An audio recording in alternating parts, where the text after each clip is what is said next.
Last week we went into the week with 11-0 record. Went over to Waco, play at Baylor. First road trip of the year. Really excited about it. Things started off great.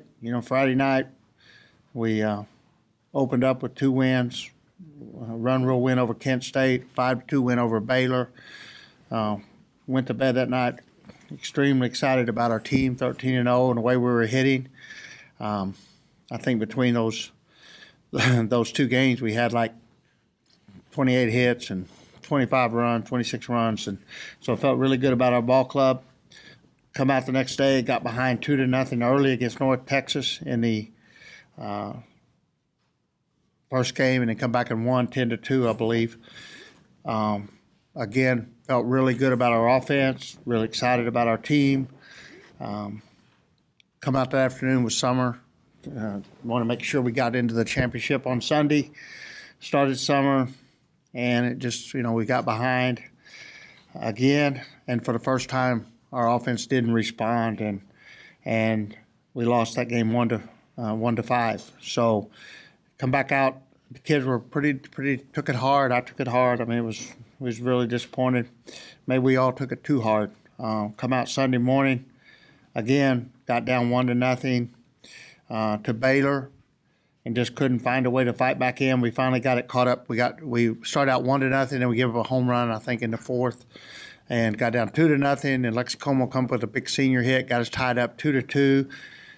In an inning, it probably could have been a really big inning for us, but we made a base running error, and then we go into extra innings and give up. We get 2 outs, 2 strikes. We're 1 strike away from getting into the bottom of the 8th, tied 2-2, 0-2 pitch, and we hang it, and then they score another run, so we go into the inning 4-2, and Courtney Grimion led off the bottom of the 8th with a good hit, got his first and third. I still felt really good about it at that point.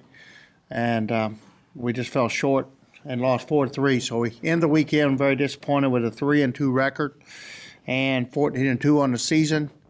And we head to Norman, Oklahoma next week to play 2 really good teams in Oklahoma, 13-2, and Oregon State, 12-2. So while we're disappointed, we got to get back on track, and we're taking the day off. Today will be our off day, and then we'll get after it tomorrow and practice.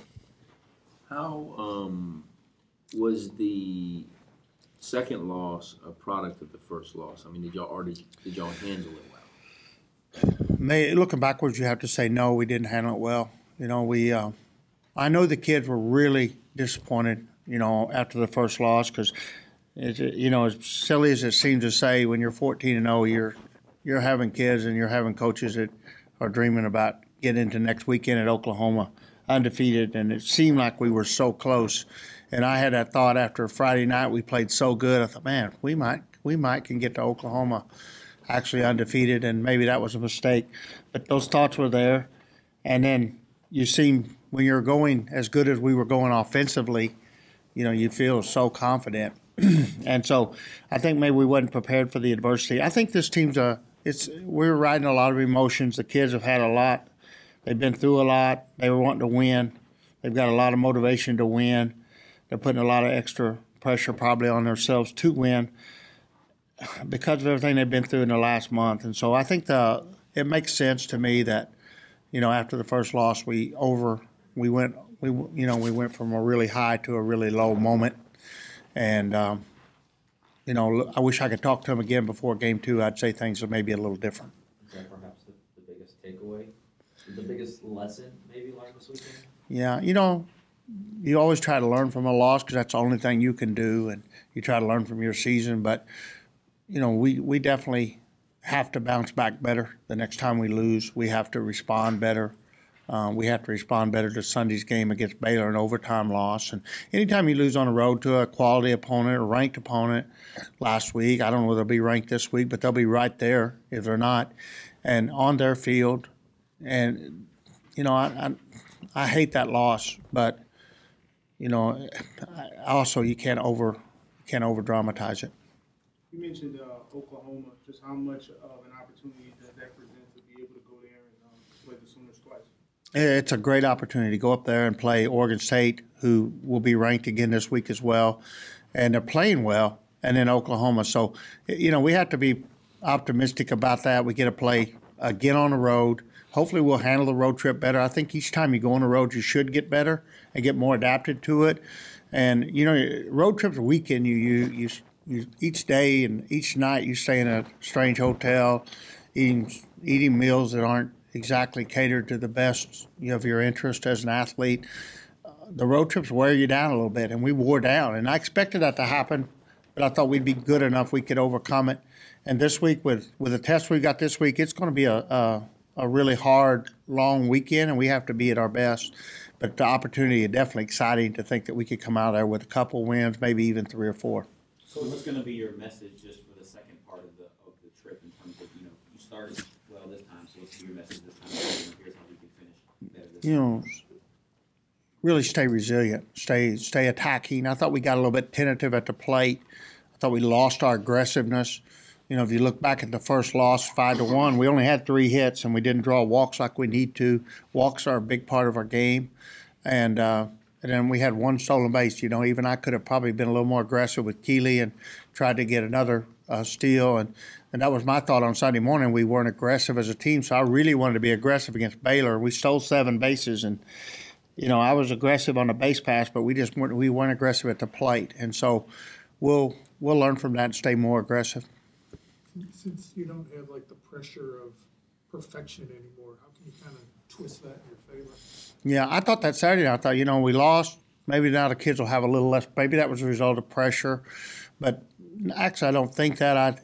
I don't think they were. I think we just weren't prepared to get into a knockdown, drag out battle, and things maybe had come too easy for us, where they won't have that thought this weekend. They know this is going to be 4 knockdown, drag out games.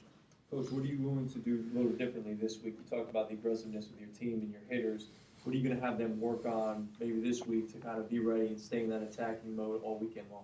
Yeah, we're gonna have to stay super aggressive in a 2-0 and 3-1 counts. We let some good counts get away from us. We let some opportunities to draw walks get away by being over aggressive outside the strike zone. And so I think we just stick to the basics. We try to get good pitches as hitters, and then on the other side, pitching. We've had great pitching all year, but when you get an 0-2 count, you can't give them something they can hit right there with first base open and a winning run on second. And so I think we got to be more aware and have a greater awareness on that side of the plate as well. What North Texas pitching did, and then even Baylor yesterday, and even a couple of games early when y'all did hit. Have y'all noticed, is there any similarities? In other words, is there certain things that pitchers have done that have given y'all trouble? Any similarities there? No, not really. North Texas pitcher is more of a curveball, flat pitcher, through in the mid-60s. Very similar to SFA that we played the week before. I thought a very good pitcher. And she come back and shut out Kent State in the championship game. So, they held her a little bit, and she was fresh and ready to go in the 2 final games. And I'll tip my hat. She was a good quality pitcher. The Baylor pitcher was actually more of a high-velocity drop ball pitcher. So, North Texas was a curveball pitcher. Baylor threw hard and low and drop and took us down out of the zone. She did a great job of living outside the strike zone or right on the very edge of the strike zone. And I tip my hat. She did a really good job against us as well. Anything else for Coach? What stands out about that first game against Oregon State? What's difficult about them? Well, they've always got great athletes. They're Pac-12 athletes. They're big, strong, fast. They can hit some balls for power. They've got a couple girls that hit the ball hard, and then they've always got speed.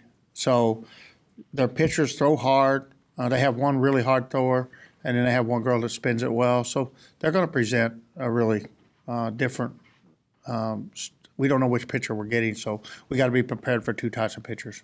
Do you think Alyssa's going to be a little bit extra motivated to play against her former squad this weekend?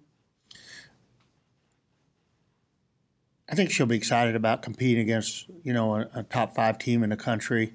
The fact that it's Oklahoma where she went out of high school, I don't know how big a bearing that is on her after 2 years, but without a doubt, anytime you're playing a top 5 team, that's going to get her pumped up as much as she needs to be pumped up.